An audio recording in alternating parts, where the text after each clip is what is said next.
Hello and welcome to ABC News. I'm Ros Childs. New Zealand Prime Minister has delivered a political bombshell. And so today I'm announcing that I will not be seeking re-election and that my term as Prime Minister will conclude no later than the 7th of February. I think the cumulative challenges that we've faced as a team, and they have been extraordinary, has taken its toll. I consider this job a privilege, but I am also human, and so my reflection has been an entirely personal one. Aussie PM Anthony Albanese has called her a leader of intellect, strength and empathy. Canadian leader Justin Trudeau said she'd made an immeasurable difference to the world.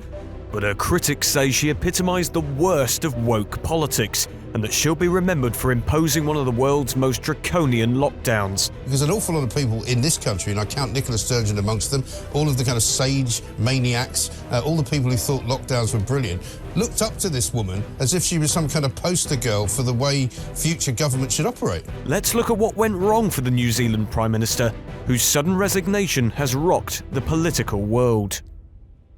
It might be hard to believe for some, but when she became the youngest female head of government in 2017, the then 37-year-old Jacinda Ardern was one of the most popular politicians in the world. She won many plaudits for her reaction to the Christchurch terror attack in 2019, swiftly banning military-style semi-automatic weapons and assault rifles.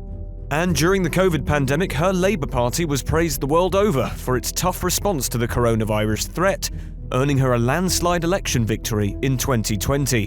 From 11:59 p.m. tonight, we will close our border to any non-residents and citizens attempting to travel here. But when the Delta variant ravaged New Zealand in spite of her zero COVID policy, which had effectively shut off the country for 2 years, the cracks in Jacinda Ardern's leadership were beginning to show. Her refusal to stray from her draconian zero COVID rules despite diminishing returns, tales of New Zealanders getting locked out of their own country, and controversial vaccine mandates earned her many detractors. Shame on you!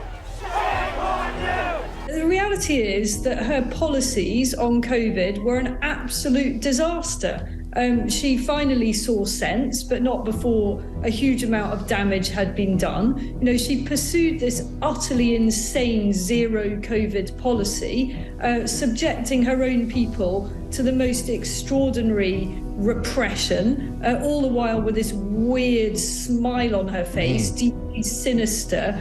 And her insistence to focus on progressive policies like taxing cow and sheep burps, while a cost of living crisis ensues, made worse by her own zero-COVID strategy, has not helped her popularity either.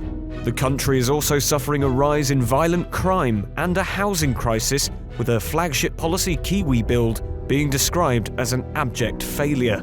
Ardern hopes her legacy in New Zealand will be someone who always tried to be kind.